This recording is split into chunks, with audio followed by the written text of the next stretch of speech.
ನಮಸ್ತೆ, ಎಲ್ಲರೂ ಹೇಗಿದ್ದೀರಾ? ಎಲ್ಲರೂ ಚೆನ್ನಾಗಿದೆ ಅಂತ ಭಾವಿಸ್ತಾ ನಿಮ್ಮ ಆಶೀರ್ವಾದ ನಾವು ಕೂಡ ಚೆನ್ನಾಗಿದ್ದೀವಿ. Welcome back to my YouTube channel. ನಾನು ರಮ್ಯಾ. ಸಂಡೇ ಮಾರ್ನಿಂಗಿಂದನೇ ವ್ಲಾಗ್ನ ಸ್ಟಾರ್ಟ್ ಮಾಡಿದ್ದೀನಿ. ಬೆಳಿಗ್ಗೆ ಟಿಫನ್ಗೆ ಅಂತ ವೆಜಿಟೇಬಲ್ ಪಲಾವ್ ಮಾಡೋಣ ಅಂತ ರೆಡಿ ಮಾಡ್ಕೊಂಡಿದ್ದೀನಿ. ಹಸ್ಬೆಂಡ್ಗೆ ಇವತ್ತು ಕೂಡ ಡ್ಯೂಟಿ ಇತ್ತು, ಹಾಗಾಗಿ ಅವರು ಇವತ್ತು ಬೇಗನೆ ಹೋಗ್ತೀನಿ ಅಂದರು. ಹಾಗಾಗಿ ಸಂಡೇ ಆಗಿರೋ ಸ್ವಲ್ಪ ಲೇಟಾಗಿ ಎದ್ದೀನಿ. ಡೈಲಿ 6 ಗಂಟೆಗೆ ಎದ್ದೇಳ್ತಿದ್ದೆ, ಆದರೆ ಇವತ್ತು ಹಸ್ಬೆಂಡ್ ಕೂಡ ಸ್ವಲ್ಪ ಲೇಟಾಗಿ ಡ್ಯೂಟಿಗೆ ಹೋಗ್ಬೇಕಂತ ನಾನು ಕೂಡ ಲೇಟಾಗಿ ಎದ್ಬಿಟ್ಟು ಟಿಫನ್ಗೆ ಅಂತ ಎಲ್ಲ ತರಕಾರಿ ಎಲ್ಲ ಹೆಚ್ಕೊಂಡು ರೆಡಿ ಮಾಡಿ ಎತ್ತಿಟ್ಕೊಂಡು, ಪಾಪು ಕೂಡ ಅಷ್ಟೇ, ಅವರು ಕೂಡ ಎದ್ದಿದ್ರು. ನಾನು ಎದ್ದು ಒಂದು ಹಾಫ್ ಆನ್ ಅವರ್ಗೆಲ್ಲ ಎದ್ಬಿಟ್ಟಿದ್ರು. ಹಾಗಾಗಿ ಅವರು ಕೂಡ ಫ್ರೆಶ್ ಅಪ್ ಎಲ್ಲ ಆಗಿಬಿಟ್ಟು ಬಂದು, ಪಾಪು ಕೂಡ ಅಷ್ಟೇ ಹಾಲೆಲ್ಲ ಬಿಸಿ ಮಾಡಿ ಡ್ರೈ ಫ್ರೂಟ್ಸ್ ಎಲ್ಲ ನೆನೆ ಇಟ್ಟಿದ್ದೆ. ಡ್ರೈ ಫ್ರೂಟ್ಸ್ ಎಲ್ಲ ತಿನ್ನೋಕೆ ಕೊಟ್ಬಿಟ್ಟು ಬಂದು ನಾನು ಕೂಡ ಅವ್ರಿಗೆ ಹಾಲು ಬಿಸಿಗಿಟ್ಟು ಹಾಲು ಕೂಡ ಕುಡಿಸ್ಬೇಕಾಗಿತ್ತು. ಹಾಗಾಗಿ ಟಿಫನ್ಗೆ ಅಂತೇಳೆಲ್ಲ ರೆಡಿ ಮಾಡ್ಕೊಂಡು ತದನಂತರ ಹಾಲು ಕುಡಿಸೋಣ ಅಂಥೇಳಿ ಅವರು ಪಪ್ಪ ಇದ್ರಲ್ವ, ಅವ್ರ ಜೊತೆಗೆ ಆಟಾಡ್ತಾಯಿದ್ರು. ಹಾಗಾಗಿ ನಾನು ಕೂಡ ಟಿಫನ್ಗೆ ಅಂತ ಎಲ್ಲ ರೆಡಿ ಮಾಡ್ಕೊಳ್ತಿದ್ದೀನಿ. ತುಂಬ ದಿವಸ ಆಗಿತ್ತು ಪಲಾವ್ ಮಾಡಿದೆ, ಹಾಗಾಗಿ ಎಲ್ಲ ಥರ ತರಕಾರಿ ಕೂಡ ಇತ್ತು.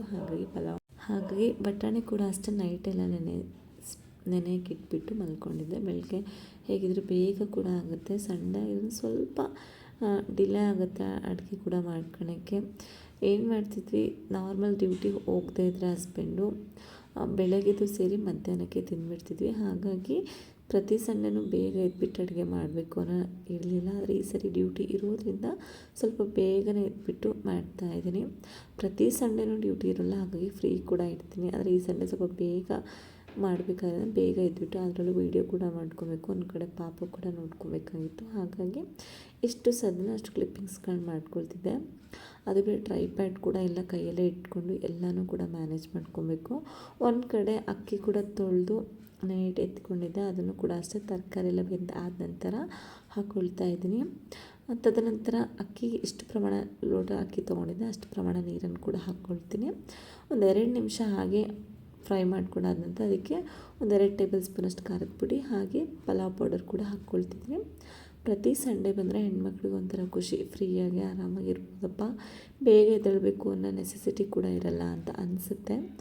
ಆದರೆ ಕೆಲವು ಟೈಮ್ ಈ ರೀತಿ ಹಸ್ಬೆಂಡ್ ಡ್ಯೂಟಿ ಅಥವಾ ಓವರ್ ಟೈಮ್ ಇದ್ದಾಗ ಎದ್ದು ಮಾಡಲೇಬೇಕಾಗ ಸಿಚುವೇಶನ್ ಕೂಡ ಬರುತ್ತೆ. ಹಾಗಾಗಿ ಒಂದು ಸ್ವಲ್ಪ ಬೇಗನೆ ಎದ್ಬಿಟ್ಟು ಎಷ್ಟು ಸಾಧ್ಯನೋ ಅಷ್ಟು ಬೇಗನೆ ಅಡುಗೆ ಮಾಡಿಕೊಡ್ತಿದ್ದೀನಿ.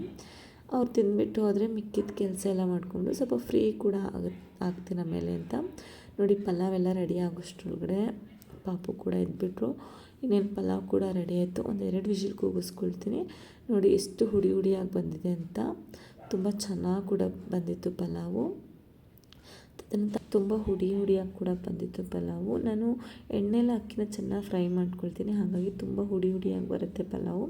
ಇನ್ನು ನನ್ನ ಹಸ್ಬೆಂಡ್ ಕೂಡ ಟೈಮ್ ಆಯಿತು ಡ್ಯೂಟಿಗೆ ಅಂದರು. ಹಾಗಾಗಿ ಅವ್ರು ಇರೋದ್ರಿಂದ ಪಾಪ ಆಟಾಡಿಸ್ತಿದ್ದಿಂದ ಅಷ್ಟು ನಂಗೆ ಸ್ಟ್ರೆಸ್ ಅನಿಸಲಿಲ್ಲ, ಬೇಗನೆ ಮಾಡಿಕೊಂಡೆ.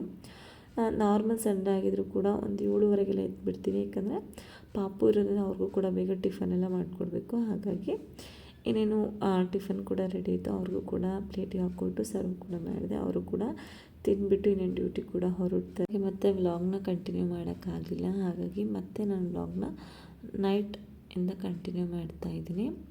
ಹಾಗೆ ಹೊಸ್ದಾಗಿ ನನ್ನ ಚಾನಲ್ ನೋಡ್ತಿದ್ದೆ ದಯವಿಟ್ಟು ಸಬ್ಸ್ಕ್ರೈಬ್ ಮಾಡ್ಕೊಂಡು ನೋಡಿ, ಹಾಗೆ ವ್ಲಾಗ್ನ ಪೂರ್ತಿಯಾಗಿ ನೋಡಿ ಅಂತ ಹೇಳ್ತಾ, ನೈಟ್ಗೆ ಅಂಥೇಳಿ ಚಪಾತಿ ಮಾಡೋಣ ಅಂತ ಅದು ಕೂಡ ರೆಡಿ ಮಾಡಿಕೊಂಡು ಉಳ್ಳೆ ಎಲ್ಲ ಮಾಡಿಟ್ಕೊಂಡೆ. ಪಾಪು ಕೂಡ ಅಷ್ಟೇ ಟಿ ವಿ ಹಾಕಿಬಿಟ್ಟು ಬಂದಿದ್ದೀನಿ. ಒಂದು 10 ನಿಮಿಷ ಚಪಾತಿ ಉದ್ದೋಷ್ಟ್ರೊಳಗಡೆ ಸಮಾಧಾನವಾಗಿದ್ದರೆ ಸಾಕು, ಇಲ್ಲಿಲ್ಲ ತುಂಬ ಹಠ ಮಾಡ್ತಾರೆ. ಕೆಳಗಡೆ ಇಟ್ಕೊಂಡು ಕೂತ್ರೆ ಚಪಾತಿ ಲಟ್ಟಿಸಿದೆಲ್ಲ ಹರಿಯೋಕ್ಕೆ ಸ್ಟಾರ್ಟ್ ಮಾಡಿಬಿಡ್ತಾರೆ ಅಂಥೇಳಿ ಶೆಲ್ಫ್ ಮೇಲೆ ಕೂತ್ಕೊಂಡೆ ಲಟ್ಟಿಸ್ಕೊಂಡ್ಬಿಡ್ತೀನಿ. ಒಂದು ಕಡೆ ಅವರೆಕಾಳು ತೊಗೊಬಂದಿದ್ರಲ್ವ, ಹಾಗಾಗಿ ಅದ್ರದ್ದು ಗ್ರೇವಿ ರೀತಿ ಮಾಡಿ ಚೆನ್ನಾಗಾಗಿತ್ತು. ಪಲ್ಯ ಕೂಡ ಅದು ಕೂಡ ಮಾಡಿಕೊಂಡು ಒಂದು ಕಡೆ ಚಪಾತಿ ಕೂಡ ಲಟ್ಟಿಸ್ಕೊಳ್ತಾ ಇದ್ದೀನಿ. ಪಾಪು ಕೂಡ ಅಷ್ಟೇ ಟಿ ವಿ ಹಾಕ್ಬಿಟ್ಟು ಬಂದಿರೋದ್ರಿಂದ ಅವರು ಸುಮ್ಮನೆ ಟಿ ವಿ ಕೂಡ ನೋಡ್ತಾಯಿದ್ರು. ಒಂದು ಸ್ವಲ್ಪ ಹೊತ್ತು ಅಷ್ಟೇ ಚಪಾತಿ ಲಟ್ಟಿಸಿ ಇನ್ನೇನು ಮುಗೀತು ಅನ್ನೋಷ್ಟರೊಳಗಡೆ ಇದು ಬಂದುಬಿಡ್ತಾರೆ. ಇನ್ನೇನು ಚಪಾತಿ ಕೂಡ ಲಟ್ಟಿಸ್ಕೊಳ್ತೇನೆ, ಒಂದು ಕಡೆ ಬೇಯಿಸ್ಕೊಳ್ತಾ ಇದ್ದೆ. ಎಷ್ಟು ಸಾಧ್ಯನೋ ಅಷ್ಟು ಬೇಗ ಕೆಲಸ ಮಾಡ್ಕೊಂಡ್ಬಿಡ್ತೀನಿ, ಇಲ್ಲಾಂದರೆ ಪಾಪು ಕೆಲವು ಟೈಮ್ ಅಳಕ್ಕೆ ಸ್ಟಾರ್ಟ್ ಮಾಡಿಬಿಡ್ತಾರೆ. ಹಸ್ಬೆಂಡ್ ಕೂಡ ಬರೋ ಸ್ವಲ್ಪ ಲೇಟ್ ಆಯಿತು, ಅವರಿದ್ದರೆ ಫಾಸ್ಟಾಗಿ ಮಾಡ್ಕೊಂಬಿಡ್ತೀನಿ, ಇಲ್ಲಾಂದರೆ ಸ್ವಲ್ಪ ಕಷ್ಟ ಆಗುತ್ತೆ. ಅವ್ರನ್ನೂ ಕೂಡ ಮಾತಾಡ್ಸ್ಕೊಂತಾನೆ ಅಡುಗೆ ಕೂಡ ಮಾಡ್ಕೊಳ್ತಿದ್ದೀನಿ. ಮಕ್ಕಳಿರೋ ಮನೆ ಸ್ವಲ್ಪ ಕಷ್ಟ ಅನಿಸುತ್ತೆ, ಆದರೆ ಮಕ್ಕಳು ಕೆಲವು ಟೈಮ್ ಹಠ ಮಾಡ್ತಾರೆ, ಅವ್ರನ್ನೂ ಕೂಡ ಸಮಾಧಾನ ಮಾಡಬೇಕು. ನೋಡಿ, ಅವ್ರಿಗೂ ಹಾಲು ಹಾಕಿಬಿಟ್ಟು ಚಪಾತಿ ಕೊಟ್ಟಿದ್ದೆ, ತಿಂತಾಯಿದ್ರು. ಹಾಗಾಗಿ ಸ್ವಲ್ಪ ಸಮಾಧಾನವಾಗಿದ್ದರು. ಇಲ್ಲಿನ ತುಂಬ ಹಠ ಮಾಡೋಕ್ಕೆ ಸ್ಟಾರ್ಟ್ ಮಾಡ್ತಾರೆ. ಹಾಗಾಗಿ ಫಸ್ಟೇ ಅವ್ರಿಗೆ ಬೇಯಿಸ್ಬಿಟ್ಟು ಕೊಟ್ಬಿಡ್ತೀನಿ. ಅವ್ರು ತಿನ್ಕೊಂತ ಸುಮ್ಮನೆ ಕೂತ್ಕೊಂಡು ಆಟಾಡ್ತಾರೆ, ಅಥವಾ ಟಿ ವಿ ಯಾರು ಹಾಕಿರ್ತೀನಲ್ವ ಹಾಗಾಗಿ ನೋಡ್ಕೊಂತ ಕೂತ್ಕೊಂಡ್ಬಿಡ್ತಾರೆ. ಇಲ್ಲಿಂದರೆ ಒನ್ ಟೈಮ್ ಹಠಕ್ಕೆ ಸ್ಟಾರ್ಟ್ ಮಾಡಿದರೆ ಎತ್ಕೊಂಡೇ ಕೆಲಸ ಮಾಡ್ಕೊಬೇಕಾಗತ್ತೆ. ಹಾಗಾಗಿ ಅವ್ರಿಗೂ ಕೂಡ ಚಪಾತಿನ ಹಾಲಲ್ಲಿ ನೆನೆಸ್ಬಿಟ್ಟು ಕೊಡ್ತೀನಿ. ಹಾಗೆ ಕೂಡ ತಿನ್ನಿಸ್ತೀನಿ, ಆದರೆ ಅವರೇ ತಿನ್ನೋದಲ್ವ, ಹಾಗಾಗಿ ಹಾಲಲ್ಲಿ ಹಾಕಿ ಈ ಥರ ನೆನೆಸ್ಬಿಟ್ಟು ಕೊಟ್ಟರೆ ಅವರೇ ಕೂತ್ಕೊಂಡು ತಿಂತಾರೆ ಅಂತ ಅವ್ರಿಗೆ ಕೊಡೋಷ್ಗೆ ಚಪಾತಿ ಕೂಡ ಎಲ್ಲ ಬೇಯಿಸಿ ಎತ್ತಿಟ್ಕೊಂಡಿದ್ದೀನಿ. ತುಂಬ ಸಾಫ್ಟಾಗಿ ಕೂಡ ಬಂತಿತ್ತು ಚಪಾತಿ. ಇನ್ನೇನು ಹಸ್ಬೆಂಡ್ ಕೂಡ ಬಿಡ್ತಾರೆ, ಹಾಗಾಗಿ ಊಟ ಮಾಡಿದರೆ ಆಗುತ್ತೆ ಅಂತ ಪಾಪು ಕೂಡ ಒಂದು 10 ನಿಮಿಷ ಆಟಾಡಿಸ್ತಿದ್ದೆ. ಬರೀ ಕೆಲಸದಲ್ಲೇ ಮುಳುಗೋಗಿಲ್ಲ, ಪಾಪ ಕೂಡ ಆಟಾಡಿಸ್ಕೊಂತ ಅವ್ರ ಜೊತೆಗೂ ಕೂಡ ಟೈಮ್ ಸ್ಪೆಂಡ್ ಮಾಡ್ತಿದ್ರು. ಅವರು ಖುಷಿಯಾಗಿ ಆಟಾಡ್ತಾರೆ. ಹಾಗೆ ಅವ್ರಿಗೂ ಅಮ್ಮ ಎತ್ಕೋ ಅಂತ ಹಠ ಕೂಡ ಮಾಡೋದಿಲ್ಲ, ಹಾಗಾಗಿ ಅವ್ರನ್ನ ಕೂಡ ಮಾತಾಡಿಸ್ಕೊಂತಾನೆ ಕೆಲಸ ಕೂಡ ಪ್ರತಿನಿತ್ಯ ಇದೇ ನನ್ನ ರೂಟೀನ್ ಆಗಿರುತ್ತೆ. ಯಾಕಂದರೆ ಮಗು ಇರೋದ್ರಿಂದ ಅವ್ರನ್ನ ಮಾತಾಡಿಸ್ಕೊಳ್ತಾನೆ, ಅವ್ರ ಜೊತೆಗಿದ್ರೆ ಅವರು ಕೂಡ ಖುಷಿಯಾಗಿ ಆಟಾಡ್ಕೊಳ್ತಾನೆ, ನಾವು ಮಾಡೋ ಕೆಲಸ ಕೂಡ ಸ್ಪಂದಿಸ್ತಾರೆ ಅನ್ನೋಕ್ಕೆ ನಾನು ಅವ್ರ ಜೊತೆ ಮಾತಾಡ್ತಾನೆ ಇರ್ತೀನಿ.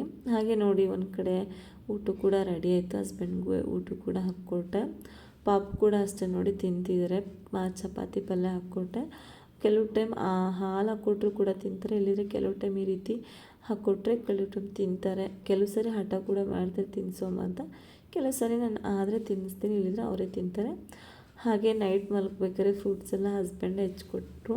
ಸಂಡೇ ಆಗಿತ್ತಲ್ವ, ಹಾಗಾಗಿ ವೀಕಲ್ಲಿ ಒನ್ ಟೈಮ್ ಈ ರೀತಿ ಹಣ್ಣು ಎಲ್ಲ ಹೆಚ್ಚಿಕೊಟ್ಟು ತಿಂತೀವಿ ಸಂಡೇ. ಚಿಕ್ಕ ಪುಟ್ಟ ಹೆಲ್ಪ್ ಕೂಡ ಮಾಡ್ತಾರೆ ಹಸ್ಬೆಂಡು ಮನೇಲಿದ್ದರೆ. ಹಾಗಾಗಿ ಇವತ್ತು ನೈಟ್ ನಾನೇ ಹಣ್ಣು ಹೆಚ್ಚಿಕೊಡ್ತೀನಿ ಅಂತೇಳಿ ನೋಡಿ ಎಲ್ಲ ಥರದ್ದು ಹಣ್ಣು ಹೆಚ್ಚಿಬಿಟ್ಟು ಕೊಟ್ಟಿದ್ದಾರೆ. ಪ್ರತಿ ಸರಿನೂ ನಾವೇ ಕೆಲಸ ಮಾಡಿದಾಗ ಬೇಜಾರಿದೆ. ಚಿಕ್ಕ ಕೆಲಸ ಮಾಡಿದರು ಹಸ್ಬೆಂಡು, ಅದರಲ್ಲಿ ತುಂಬ ಖುಷಿ ಇರುತ್ತೆ. ಹಾಗಾಗಿ ಹಣ್ಣು ಹೆಚ್ಕೊಂಬಂದು ಕೊಟ್ಟರಲ್ವ, ಅದೊಂದು ತುಂಬ ಖುಷಿ ಆಯಿತು. ಇಂಥ ಚಿಕ್ಕ ವಿಷಯದಲ್ಲೇ ತುಂಬ ಖುಷಿ ಪಡ್ತಾರೆ ಹೆಣ್ಮಕ್ಳು ಅನ್ನೋಕ್ಕೆ ಇದೇ ಎಕ್ಸಾಂಪಲು. ನಿಜವಾಗ್ಲೂ ಅಷ್ಟು ಹಣ್ಣು ಹೆಚ್ಚಿಕೊಟ್ಬಿಟ್ಟು ಪಾಪುಗೆ ನಮಗೆ ಇಬ್ಬರಿಗೂ ಕೊಟ್ಟರು. ಹಾಗಾಗಿ ಕೂತ್ಕೊಂಡು ತಿಂತಿದ್ದೆ. ಎಲ್ಲ ಕಿಚನೆಲ್ಲ ಕ್ಲೀನ್ ಮಾಡಿ ಬಂದಾದಮೇಲೆ ಹಸ್ಬೆಂಡ್ ಕೂಡ ಇದೆಲ್ಲ ಮಾಡಿಕೊಟ್ರು. ಹಾಗೆ ವ್ಲಾಗ್ನ ಸೋಮವಾರ ಬೆಳಗ್ಗೆಯಿಂದನೇ ಸ್ಟಾರ್ಟ್ ಮಾಡಿದ್ದೀನಿ. ಮತ್ತು ಸೋಮವಾರ ಆಗಿರೋ ಸ್ವಲ್ಪ ಬೇಗನೆ ಇದ್ದಿದ್ದೀನಿ. ಇದು ಪ್ರತಿದಿನ ರೊಟೀನ್ ಆಗಿರುತ್ತೆ, ಇದನ್ನು ವಿಶೇಷವಾಗಿರಲ್ಲ, ಅದು ಬೇರೆ. ಹಾಗಾಗಿ ಮೊದಲಿಗೆ ಫಸ್ಟ್ ಪೂಜೆನೇ ಮುಗಿಸ್ಕೊಂಡ್ಬಿಡ್ತೀನಿ, ತದನಂತರ ಕೆಲಸ ಮಾಡ್ಕೊಳಕ್ಕೆ ಸ್ಟಾರ್ಟ್ ಮಾಡಿರ್ತೀನಿ. ಯಾಕೆಂದರೆ ಪಾಪು ಕೂಡ ಹಾಲೆಲ್ಲ ಕುಡಿಸಿರೋದಿಲ್ಲ, ಅಷ್ಟೊಂದು ಹಠ ಮಾಡಲ್ಲ. ಅವ್ರನ್ನೂ ಕೂಡ ಫ್ರೆಶ್ ಅಪ್ ಎಲ್ಲ ಕರ್ಕೊಂಬಂದು ಕೂಡಿಸಿ ಅವ್ರಿಗೂ ಕೂಡ ಎಲ್ಲ ಥರದ ಆಟ ಸಾಮಾನು ಕೊಟ್ಬಿಟ್ಟು ಕೂರಿಸಿರ್ತೀನಿ. ಅವರು ಇನ್ನೇನು ನಾನು ಕೂಡ ಪೂಜೆ ಎಲ್ಲ ಆದ ನಂತರ ಟಿಫನ್ ಕೂಡ ತಿನ್ನೋದು.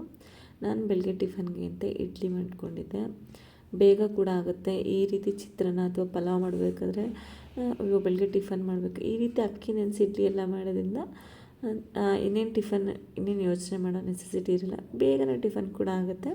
ಅದರಲ್ಲೂ ನಮ್ಮ ಪಾಪಕ್ಕೆ ತುಂಬ ಇಷ್ಟ ಇಡ್ಲಿ ಅಂದರೆ, ಹಾಗಾಗಿ ಇಡ್ಲಿ ಮಾಡಿ ಅದಕ್ಕೆ ಕೊಬ್ಬರಿ ಚಟ್ನಿ ಮಾಡ್ಕೊಂಡಿದ್ದೆ.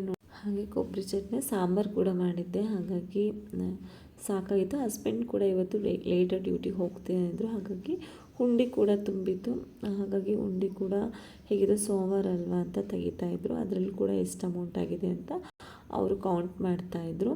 ಇನ್ನೇ ನಾನು ಕೂಡ ಟಿಫನ್ಗೆ ಅಂತ ಎಲ್ಲ ರೆಡಿ ಮಾಡಿ ಎತ್ತಿಟ್ಕೊಳ್ತಿದ್ದೀನಿ. ಕೊಬ್ಬರಿ ಚಟ್ನಿ ಇಡ್ಲಿಗೆ ಚೆನ್ನಾಗಿರುತ್ತೆ ಅಂತೇಳಿ ಹಸ್ಬೆಂಡ್ ಕೊಬ್ಬರಿ ಚಟ್ನಿನೇ ಮಾಡಮ್ಮ ಅಂದರು, ಹಾಗಾಗಿ ಕೊಬ್ಬರಿ ಚಟ್ನಿಗೆ ರೆಡಿ ಮಾಡ್ಕೊಳ್ತಿದ್ದೆ. ಹಾಗೆ ಒಂದು ಕಡೆ ಸಾಂಬಾರು ಕೂಡ ರೆಡಿಯಾಗಿತ್ತು. ನೋಡಿ ಇಡ್ಲಿ ಕೂಡ ಆಗಿದೆ. ಇನ್ನೇನು ಪಾಪವ್ರಿಗೂ ಕೂಡ ತಿನ್ನಿಸ್ಬೇಕು. ಪೂಜೆ ಎಲ್ಲ ಮುಗಿಸೋಷ್ಟರಲ್ಲಿ 9:30 ಆಯಿತು. ಇನ್ನೇನು ಟಿಫನ್ ಕೂಡ ಎಲ್ಲ ಆಯಿತು.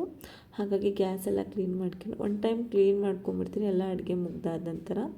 ತದನಂತರ ಎಣ್ಣೆ ಜಿಡ್ಡೇನೂ ಇರಲ್ಲ, ಹಾಗಾಗಿ ಬೇಗ ಕೂಡ ಆಗುತ್ತೆ ಅಂತೇಳಿ ಮತ್ತೆ ಅದನ್ನು ಹಾಗೆ ಬಿಟ್ಟರೆ ಅದು ಡ್ರೈ ಆಗುತ್ತೆ, ಮತ್ತೆ ಅದನ್ನು ಕ್ಲೀನ್ ಮಾಡಿದ್ರೆ ಸ್ವಲ್ಪ ಕಷ್ಟ ಆಗುತ್ತೆ ಅಂತ ಅಡುಗೆ ಆಗೋ ಕ್ಷಣಕ್ಕೆ ಕಿಚನೆಲ್ಲ ಕ್ಲೀನ್ ಮಾಡ್ಕೊಂಬಿಡ್ತೀನಿ. ಅದೊಂದು ಸ್ವಲ್ಪ ಅಭ್ಯಾಸ ಆಗಿಬಿಟ್ಟಿದೆ. ಲೇಟ್ ಆಗಿದ ತಕ್ಷಣವೇ ಅಯ್ಯೋ ಕಿಚನ್ ಕ್ಲೀನ್ ಆಗಿಲ್ವಲ್ಲ ಅನಿಸುತ್ತೆ. ಹಾಗಾಗಿ ನೋಡಿ ಒಂದು ಕಡೆ ಇಡ್ಲಿ ಕೂಡ ತೆಗಿತಾ ಇದ್ದೀನಿ, ಯಾಕಂದರೆ ಪಾಪು ಕೂಡ ಆಲ್ರೆಡಿ ಟೈಮ್ ಆಯಿತು, ಅವ್ರಿಗೆ ಕೂಡ ಊಟ ಮಾಡಿಸ್ಬೇಕು. ಹಾಗಾಗಿ ಇನ್ನೇನು ಅವ್ರು ಊಟ ಮಾಡಿದರೆ ನಿಧಾನಕ್ಕೆ ನಾವು ಊಟ ಮಾಡ್ಕೊಬೋದು. ಹಾಗಾಗಿ ಅವ್ರಿಗೆ ಸ್ವಲ್ಪ ತುಪ್ಪ ಹಾಕಿಬಿಟ್ಟು ಬೇಯಿಸಿರ್ತೀನಿ. ಹಾಗಾಗಿ ಅದನ್ನು ತಿನ್ನಿಸಿ ಇನ್ನೇನು ಇಡ್ಲಿ ಅಂದರೆ ಮೊದಲೆಷ್ಟು ವಡೆ ಮಾಡೋಣ ಅಷ್ಟಕ್ಕೆ ಟೈಮ್ ಕೂಡ ಆಗೋಯಿತು. ಹಾಗಾಗಿ ಬರೀ ಇಡ್ಲಿ ಅಷ್ಟೇ ಮಾಡ್ಕೊಳ್ತಾ ಇದ್ದೀನಿ. ಯಾವಾಗಾರ ಫ್ರೀ ಇದ್ದೆ ಅಥವಾ ಹಸ್ಬೆಂಡ್ ಡ್ಯೂಟಿಗೆ ಹೋಗೋಲ್ಲ, ರಜೆ ಇರ್ತಾರೆ ಅಂದಾಗ ಇಡ್ಲಿ ಮಾಡೋಕ್ಕೆ ಹಾಕಿದಾಗ ವಡೆ ಕೂಡ ಮಾಡ್ಕೊಂಬಿಡ್ತೀನಿ. ಈ ಸರಿ ಆಗಿರಲಿಲ್ಲ, ಹಾಗಾಗಿ ಬರೀ ಇಡ್ಲಿ ಕೂಡ ಮಾಡ್ಕೊಂಡಿದ್ದೆ. ಅದರಲ್ಲೂ ನಮ್ಮನೆ ಪ್ರಾಬ್ಲಮ್ ಅಂದರೆ ಬಿಸಿ ಆಗಿದ್ದರೆ ಮಾತ್ರ ಇಷ್ಟಪಟ್ಟು ತಿಂತಾರೆ.